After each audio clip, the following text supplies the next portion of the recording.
Now, you have to remember, this is a review. This is only my opinion. Your opinion may differ. Neither one of us is right or wrong, even though you may think so. But either way, I just want to talk about Spider-Man Brand New Day. Spider-Man Brand New Day is the second best Spider-Man movie story I have ever seen, but it's number one in every other way. But that's not the interesting part. Here's the interesting part to me. This is the closest Marvel Studios has ever come to putting an actual Marvel comic book on the screen. Not a movie about comic book characters, a comic book.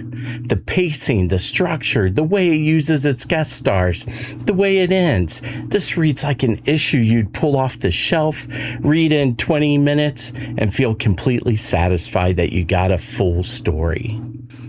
I want to walk through the why because I think it points out something Marvel's forgotten how to do. Now, full spoilers ahead. If you haven't seen it, go see it. Come back. We'll be here. Although I will say this is probably spoiler light. There is at least one thing I mentioned that some people may consider a spoiler. I think it's the worst kept secret that Marvel ever had. But either way, here we go. What you need to know is about 40 minutes into the movie, something hit me. I wasn't waiting for anything. I was just sitting there enjoying myself. I wasn't waiting for a cameo. I wasn't waiting for the mid-credit scene to tell me what I had actually been watching. I wasn't doing that low-grade mental homework where, you try to slot the movie into a timeline that hasn't really been announced yet. I was just watching a Spider-Man movie and enjoying the heck out of it. Now, that may sound like a small thing, but it's not a small thing at all. We have spent most of a decade being trained to treat these films as chapters in a bigger story, and chapters that don't have to be that satisfying on their own because of the bigger story. And that's kind of been the deal that's been created. However, Brand New Day takes us back to basics. I mean, think early phase one. You had Iron Man, Captain America, Thor. Those movies, they start. Things focused on the hero and supporting cast. They had issues, they resolved issues, and then it ended with just a small nod towards a bigger universe after the credits.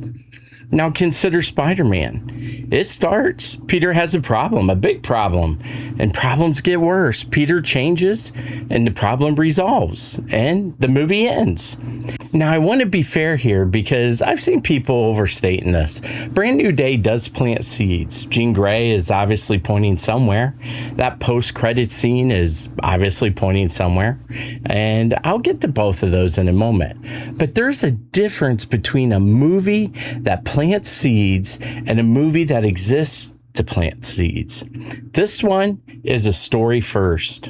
Everything else, it's just dessert. Okay, let's talk about the guest stars. Hawk, the new Black Widow, and Punisher, which are all guest stars in the film. And this is where the comic book comparison really clicks for me. It felt like I was reading an issue of Marvel Team Up from the 70s. I mean, Bruce Banner shows up, Frank Castle shows up, Yelena, the new Black Widow, shows up, and none of them are set up at all. I mean, they just pop up. Think about how the MCU normally uses a crossover character. Somebody appears, they don't do much, and their real job is to remind you that another movie exists or that there's a bigger universe. It's basically an advertisement wearing a costume. But that's not what happens here. Banner shows up because Peter has a problem. Banner is already solved. He needs to know how you suppress a part of yourself that's getting stronger. That's not fan service. That's the correct character to ask. And, well, Frank Castle shows up because Peter needs a safe house and hardware and somebody who isn't going to ask questions. And the Black Widow is Peter's government source who helps provide information about damage control. All three of them serve this plot. And then they leave. They don't hang out. They just come in, do their role, and then step out. And that is exactly how Marvel Comics worked for 30 years. That's Marvel team up, like I said before. That's every issue where the Hawk wandered through somebody else's book, mattered for 20 pages, and then wandered back out of his story or Spider-Man's story. The guest star sold the issue and told a story that finished in that same issue. Marvel Studios spent years convincing those were the same thing. Well, they're not. Brand New Day is the first movie in a long while that seems to understand the difference here. And you don't need to have seen a single Hulk, Black Widow, or Punisher project to follow any of it. And that's really the tell. That's how you know it was built as a story and not as connective tissue for a universe. Okay, and now let's talk about something that really hit me hard during this movie. Something I recognized that I don't think was really promoted because it wasn't really intended. But unfortunately, April 26th of this year, we lost Gerry Conway, a famous Marvel writer. He was 73. And if you don't know him or his name, you probably know his work. He took over Amazing Spider-Man from Stan Lee back in the 70s. He wrote the night Gwen Stacy died. And in 1974, in Amazing Spider-Man 129, he co-created The Punisher, along with artists Ross Andru and John Romita Sr. And he also helped create Tombstone, a villain in Spider-Man comics with artist Alex Saviuk. So watching a Spider-Man movie in 2026 where Frank Castle's not a cameo, where he's a genuine presence with real weight in the story, and a movie with a very brief cameo of Tombstone, and all of this was 3 months after Conway had died, that landed for me. And here's the part I keep coming back to. The whole feel of this movie, Peter's life, the texture of it, the grind of it, the way New York presses on him, that's late 70s, early 80s Spider-Man. That's Conway's era and the era that he helped shape. Now, I'm not saying this was intentional. How could it have been if he just passed 3 months ago? But I think it's something better. I think when you go back to what actually worked about these characters, you end up standing where Gerry Conway was standing. His fingerprints are on the way this story is built, whether anyone in the writer's room was thinking about it or not. The inspiration, I feel, is there. Okay, now let's talk about the crazy amount of Easter eggs in this film. Now, for those of us who've been reading Spider-Man comics and other Marvel comics for a long time, we see a lot of it and recognize what it is.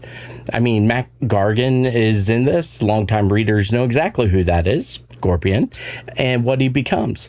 But if you don't know, he's just a guy Spider-Man put away once, which is really all you need to know to enjoy the film. And then Peter's mutation gives him organic webbing, which is a real thread. Sorry, no pun intended, or well, maybe pun is intended, but it's a real thread in the comics and a real thread in the Raimi films, right? And the movie doesn't stop to explain the reference. It just does it. I mean, there's also call outs to past major characters in Spider-Man comics. Jean DeWolf plays a significant role in this film. You may not know who Jean DeWolf is if you weren't reading comics in the late 70s, early 80s, but she was a major character in the Spectacular Spider-Man series, but it also carried over into the other titles. You have The Hand, which they don't even connect with Daredevil in the world of Daredevil and Elektra, which is where The Hand, I believe, has its origins. Also, there's things that happen that are just one-offs, like the web cocoon Spider-Man wakes up and finds himself wrapped up in. That's a direct link to a storyline in the comics. I believe it was called The Other. Anyways, what I appreciate is what the movie doesn't do with any of these Easter eggs, and that is nobody stops the story to point at the reference. There's no character explaining the significance to another character who already knows. If you catch it, great, but if you don't, nothing's missed. I mean, it's just a nice nod to those people who do know. And to me, that's a confident movie. Confident movies don't call out or explain their jokes or Easter eggs. They just tell a great story and move on. Okay, here's another part that kind of got me. Underneath all of it, this is a movie about a guy who erased himself from everyone who loved him and is now finding out what that costs. Peter did the noble thing. He did the Spider-Man thing. And the movie's whole argument is that the noble thing has been quietly destroying him for 4 years. Now, he's not sad in a movie way. He's sad in a real way. He's isolated. He's running on empty. He's convinced himself that being alone is the same thing as being safe. And the way that resolves in the film isn't with a punch.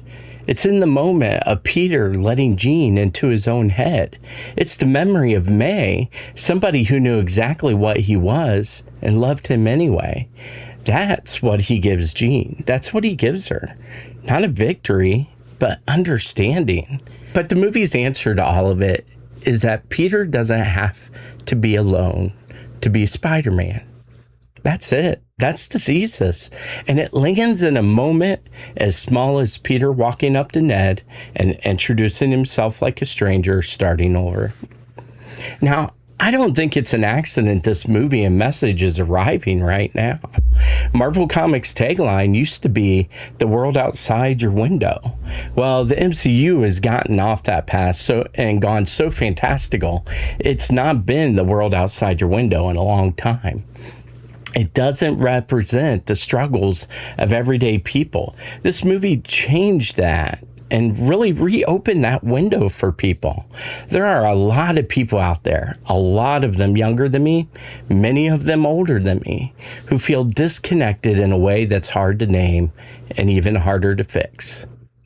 This movie looked to Spider-Man and found the version of him that speaks directly to that. That's what these characters are for. That's the whole point of them. We need to be able to see ourselves in these characters and their experiences. And this movie did that. Now let's talk about the X-Men in the room. Jean Grey is the antagonist here. And yes, obviously that's a door being opened. Marvel is building toward mutants. We all know that. But watch what the movie does with her. She's not a teaser. She's a person with a dead sister and a legitimate grievance against an institution that took her sister. She has motive, she has a tragedy, and she has an arc that finishes inside this film. Compare that to how this usually goes. Usually the future franchise character shows up, does something ominous, and exits without a story of their own, because their story is somebody else's problem to tell 18 months from now. But not in this film. Jean gets to be a character first. The groundwork happens underneath that, where it belongs. And finally, there's the stinger after the credits. Ned's Spidey tracker pulls back and back and back, and you see that Spider-Man isn't on Earth. Oh my gosh, he isn't on Earth. Where could he be? You know, and some people interpret that as Avengers Doomsday. But I don't think Spidey's going to be in Avengers Doomsday. I mean, here's my read, and I want to be clear. This is just my read, not a fact. But Tom Holland was never on the announced cast list for Avengers Doomsday. So I don't think this is pointing at Doomsday. I think this is pointing at the next one, Secret Wars and Battle World. Now, could I be wrong? Absolutely. Marvel holds cards. But if I'm right, it means Brand New Day did something genuinely unusual. It told a complete Spider-Man story and then handled its franchise obligation in about 40 seconds on the way out the door. And to me, that's the right ratio. That's a movie allowed to do its own job first. It's putting quality film before supporting a franchise. And in my book, every MCU film needs to do this too. So for me, this is the best self-contained Marvel movie. Full stop. And I think the reason is simple enough that it's almost embarrassing. I mean, they made a comic book movie. They trusted the guest stars to be guest stars. They trusted the audience to keep up. They told a story that had a beginning, middle, and end. No ties or weighted down to tell a bigger universal story. You've heard it all before.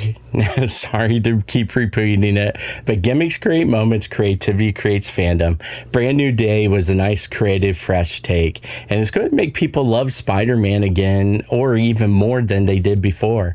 It's going to do it because somebody decided the movie was more important than the universe it lives in. So go see it if you haven't. And if you have, well, go see it again. Anyways, then come back and tell me where you would rank it or why you loved it, because I know you're going to love it. Anyways, I just want to genuinely know what you think, so make sure to share that in the comments below. And don't forget to like this video if you enjoyed it, subscribe if you want to see more content like this, and share it if I earned it. And as always, stay geeky, my friend, stay geeky. And I'll see you later.